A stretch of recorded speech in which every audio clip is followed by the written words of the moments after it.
Welcome back. Taking a live look at Romulus right there in Wayne County Metro Airport. If you're heading out of town today, oh, you're missing a good week. Make sure you get back soon. It's going to be gorgeous in the 70s. Cool at night, warm during the day. Perfect fall right here in Michigan.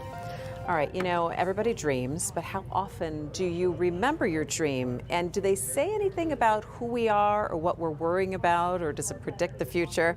Well, some people believe that dreams really kind of look into our innermost thoughts. Other people don't think that they really mean anything, but our Dr. Frank McGeorge sorts out kind of how do we maybe decode our dreams. Take a look.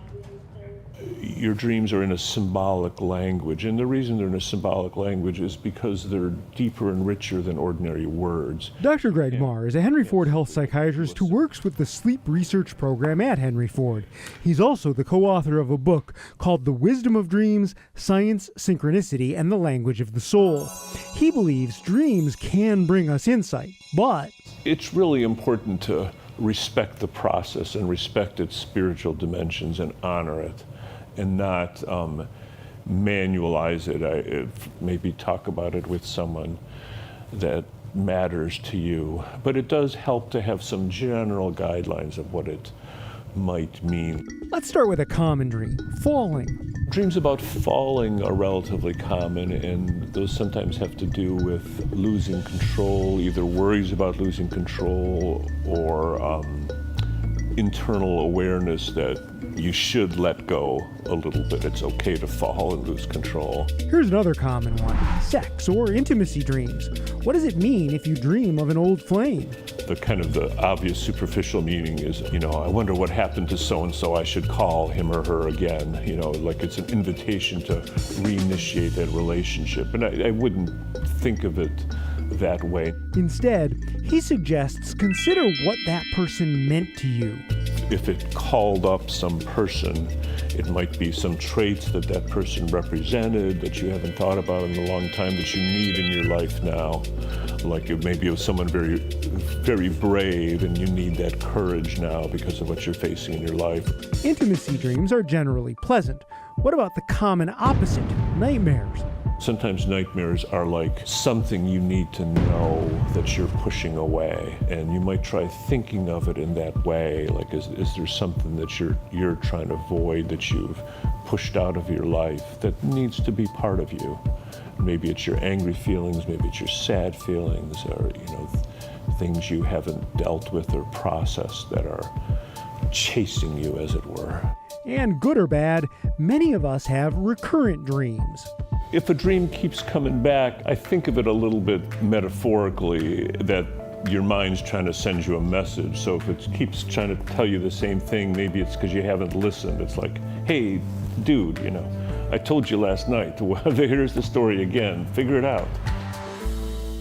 I love this story. I'm fascinated by dreams, so I thought I would take you back to Dr. McGeorge's office and get a little bit more on this. Hello. Hey. How are you? I love that story. The dream stuff is fascinating because what you said before is like everybody has them and everyone can relate in some way. Exactly. And there's, and the fun thing here is there is no hard science behind it. There's a lot of theory behind dreams. So there's room for interpretation. And there is no perfect right answer. But there's definitely something, I think, behind the idea that we all dream.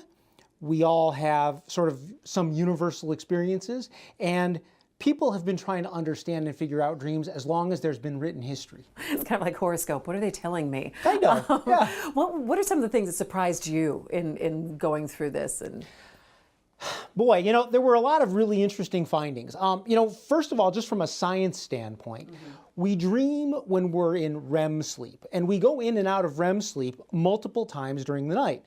The funny thing is, we're dreaming during all of those periods of REM sleep, but we don't remember most of our dreams because we don't wake up during REM sleep. So our brain just kind of deletes them. The interesting thing about REM sleep, and this is again that sciencey thing, we are paralyzed during REM sleep. So that would lead you to say, well, if when people dream, they are paralyzed during REM sleep, dreams probably have some important value to us because we are essentially helpless during REM sleep. So if you imagine the first caveman who might have been dreaming, he's paralyzed during REM sleep. Right. So, a woolly mammoth comes up to him, it's just going to eat him. So there has to be some value to dreams, or we would have gone extinct as a as a species ages ago. It's so interesting too in terms of remembering dreams, because sometimes they disappear quickly Right. if you don't write them down. Yeah, dreams are very fleeting because our brains are not geared to remember dreams. We're not in a state where we're forming new memories. And dreams are, by sort of their very nature, fragmented, almost illusions that our brain is putting together, again, for a lot of different reasons we're not completely 100% sure of. But big picture, we don't remember most of our dreams, and I'm not sure that we're supposed to remember most of our dreams. Dreams may serve a role in just helping our brains remember things, sort things out. Who knows? But it is interesting because there are, again, sort of those universal themes, and people have analyzed dreams over, again, recorded history, and there do seem to be some consistent patterns in the way dreams relate to our personalities or to our lives. And so there's probably some value in really thinking about our dreams. And I really, the psychiatrist that I talked to, he has a great perspective. He says you should think about your dreams in a thoughtful way. Don't jump to some dime store interpretation of your dreams. Okay. You want to really, the term he used was respect your dreams and think about them and really use your dream as insight into something deeper. And again, not jump to the most immediate superficial conclusion that, falling just means that you're falling out of control. Yeah, it's funny. I think the dreams that I sometimes have is still like I'm in college, but I realize I don't have enough credits to graduate, and it's graduation weekend. Yeah, it's like right. those kinds of That's dreams. actually a common one. Test-taking dreams are super common, actually. And, people either fail their tests, or they miss their tests, or they're late for a test. They never woke up for the right, test. Exactly. But the interesting thing about that, even that, actually. So I specifically asked him about test-taking dreams because I have them as well. Oh, do you actually. really? Yeah. And so, well, and I think, just about anybody who went to school probably has a test-taking dream.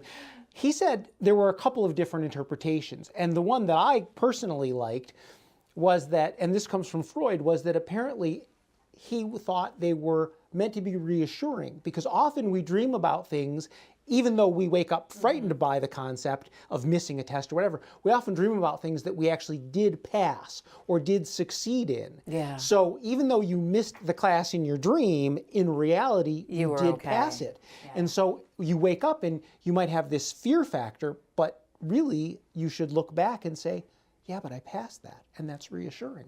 It's interesting. The only two things that I can also remember is I've had flying dreams just twice, where I've been flying. And that to me, again, because I can't remember a lot of my dreams, and I don't journal them down, but it's those specific ones where you have such a feeling that some of them do stick with you. Yeah, well, and those are fairly, flying, losing your teeth actually is a strangely common one. My sisters have that all the time. Test-taking dreams, right. Yeah. Waking up naked dreams or being naked in public dreams.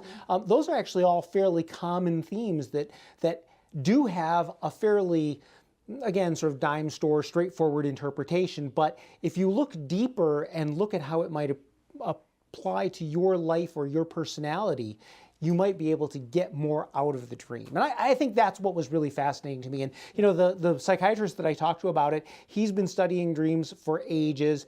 He's written down thousands of his own dreams. Oh my gosh. Yeah, which by itself... It's staggering to see what pattern is there, Exactly. I mean, the insight he must have into his own psyche, I suppose. And he's thought about the interpretation of dreams for a long time. And I think that, again, sort of lends some interesting, I guess, insight into the way you approach dreams. It's not, and this was something that was from him, you shouldn't think of a dream as like a singular linear interpretation. There are oftentimes different ways to interpret it depending on your circumstance or depending on what it might mean to you. And that's where, the other word he used actually was respect your dreams. Don't just, dismiss them.